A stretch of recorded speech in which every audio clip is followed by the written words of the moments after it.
I needed a new suit for a wedding, so I had a quick look for tailor shops on Google Maps, and there was one name that jumped straight into my eyes where I knew this must be the right one. James Bond tailor. Can only be good, right? So that gave me a good opportunity to test out the Canon R8 in their factory. That's what you just saw at the beginning of this video.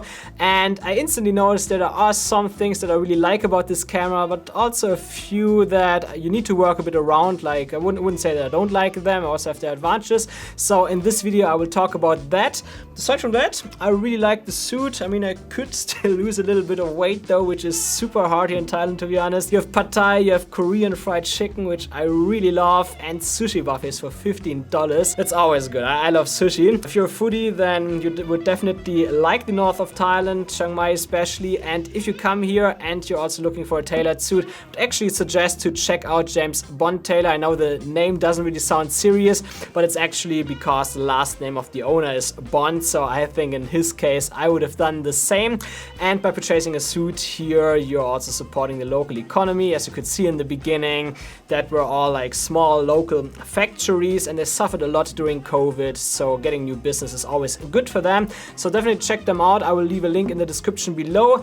I'm already feeling pretty warm, so I would say let's get rid of the suit now and start talking about the Canon R8.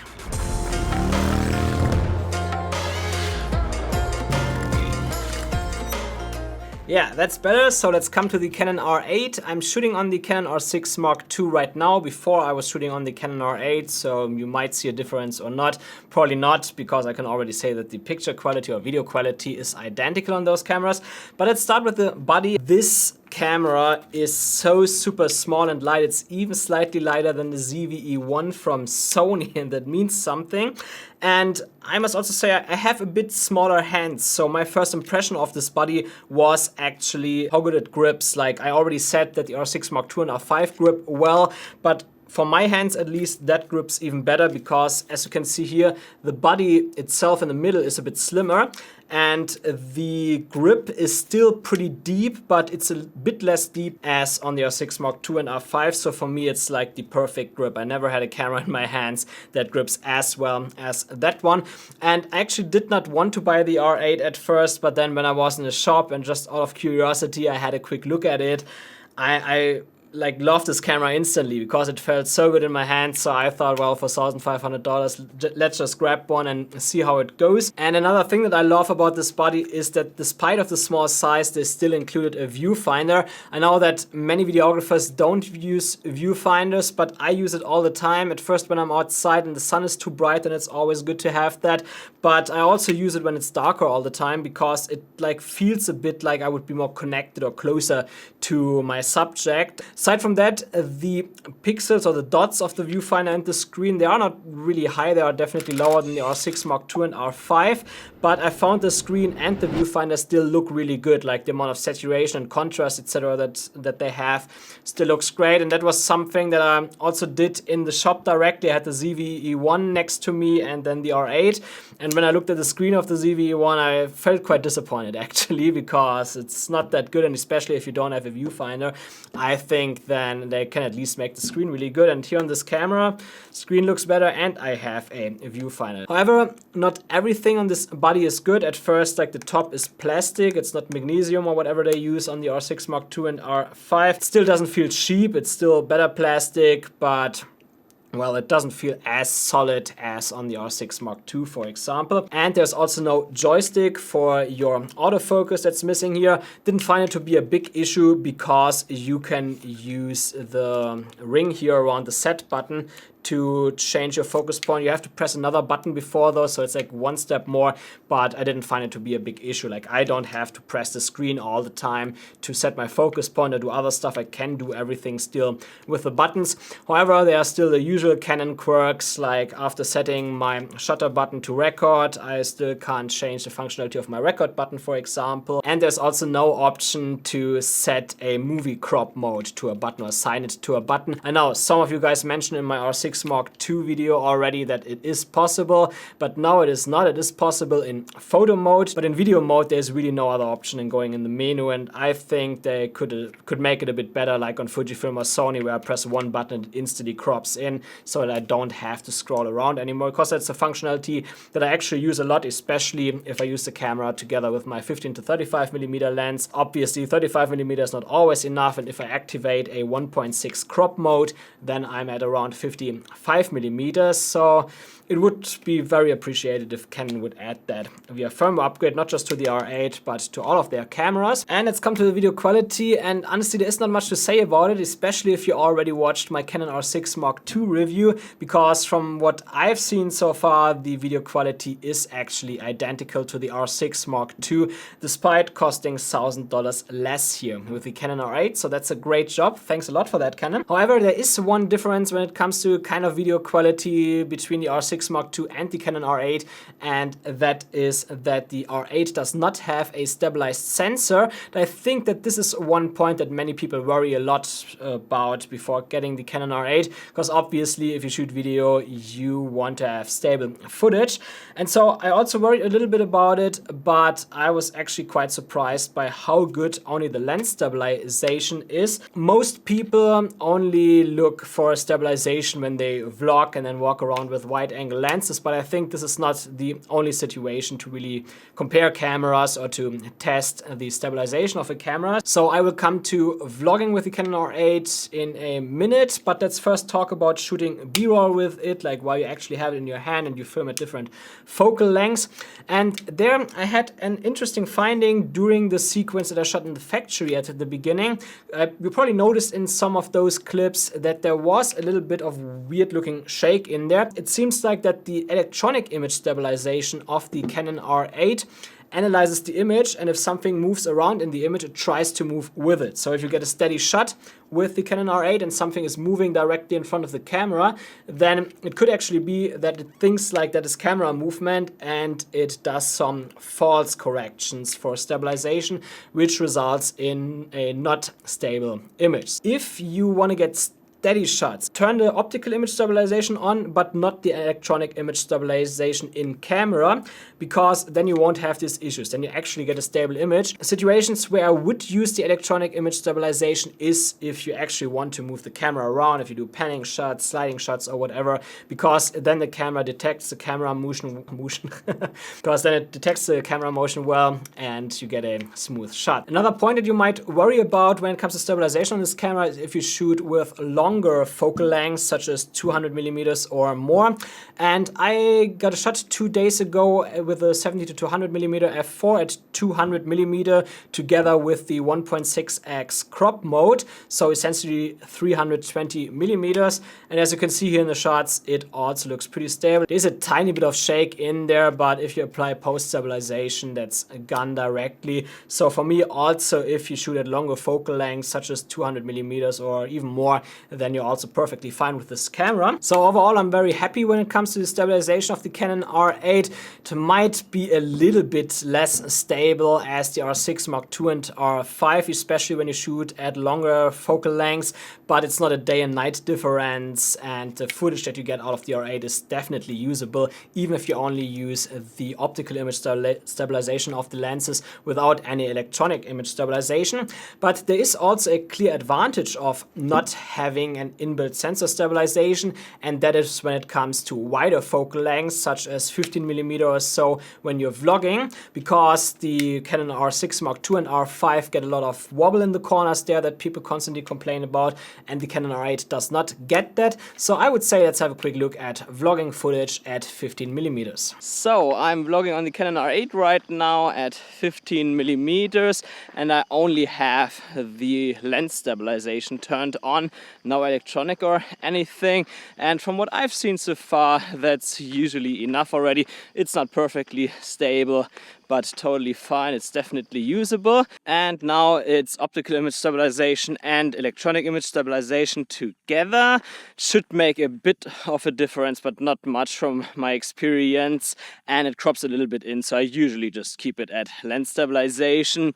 But well, if you want to have it a little bit more stable, it might be an option. So let's switch to enhanced. And that is optical image stabilization together with enhanced electronic image stabilization. Now can definitely see that it crops a lot. I'm still at 15 millimeters, but therefore this should be super smooth now. However, I would not use it. I just think that the crop is too much, sometimes for B-roll maybe, but I wouldn't really use that for vlogging. I would just stick to the normal lens stabilization. And our next point is battery life and overheating. And I did one specific overheating test here in my studio, but I also indirectly tested the 4K 60 functionality under real life conditions when I shot the sequence in the factory. So let's start with the results of the test that I did here in my studio. And there I shot at 4K 24 frames per second, full frame and IPB codec, not IPB light. And when I started this test, the weather report said that it was 26 degrees outside and 28 degrees when I finished it. And I had the windows open of the studio so that I knew what temperature I had. However, after about 1.5 hours through, it started raining outside, and then I could definitely feel that the temperatures dropped a bit. So maybe it was 24 or 25 degrees, something like that. So definitely a bit on the warmer side, but still within a normal temperature range. And while doing this test, I went through 2.5 batteries, so nearly 3 hours of runtime, and it did not overheat at all. Like I had 2 full batteries. Accidentally, the last battery only lasted for around half an hour. And during this test, I could see that there was the overheating indicator on already, but it was maximum 5 bars and not in the orange or red area. So I didn't even got any overheating, and it also didn't look like the bars went farther up. And that's why I think that overheating in 24 frames per second, at least under normal temperatures, are not really a problem on this camera. And regarding overheating in 4K 60 on the Canon R8, I kind of tested it when I was shooting the sequence in the factory. It was actually one of the hottest days here in Thailand this year so far. We had 38 degrees Celsius outside, and in there was no air conditioning. There were only fans, haha, and the door was open, so it was definitely a bit colder inside there than 38 degrees, but it was still really hot. We had to like break all the time because we got pretty sweaty. And so I shot 4K 60 there all the time because I wasn't really sure if I want to slow the footage down later or not. And I shot also in IPB and full frame all the time. And after about 15 minutes of shooting, the temperature metering turned on, but without even 1 bar. And after a few minutes of on and off shooting, it actually turned off again and never came back.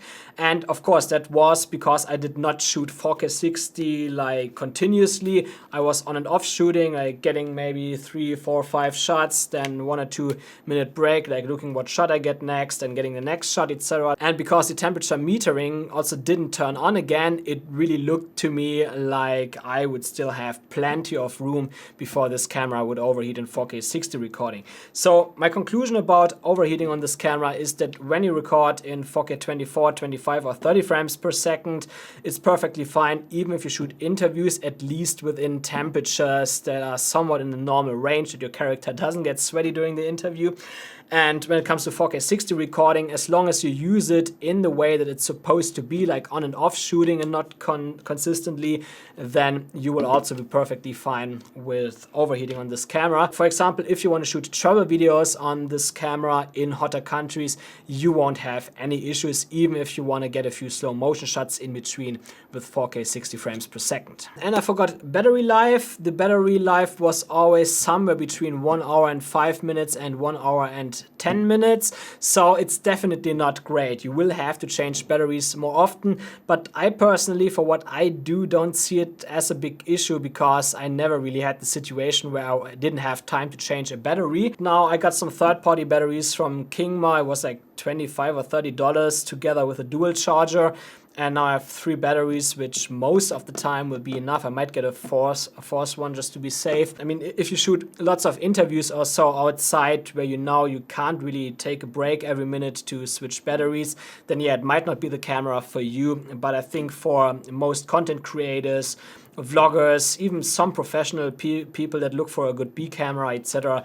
That might be totally fine. Next up is lenses for the Canon R8. I think that because the Canon R8 is $1,500 only, so $1,000 less than the Canon R6 Mark II, it actually makes it a lot more attractive to get into that Canon system despite the higher lens costs. Because if you, for example, want to get this lens here, the 24-105 f4, I think this lens is like $1,300 or $1,400, then together with this camera body, you're looking at less than $3,000. Now, if you, for example, would get a Sony a7 IV and you would also get a Tamron lens for $800, then you would already be at $3,300. However, it's not like the world truth, because the Tamron lenses, for example, on Sony cameras are f2.8, so are a bit better for low light and give you a bit more background blur, etc. But on the opposite side, if you see more advanced with Canon cameras like 4K 60 oversampled, for example, from the full sensor, that definitely makes the system a lot more attractive, because the f4 lenses from Canon are definitely great. I use the 24-105 all the time, and it's awesome.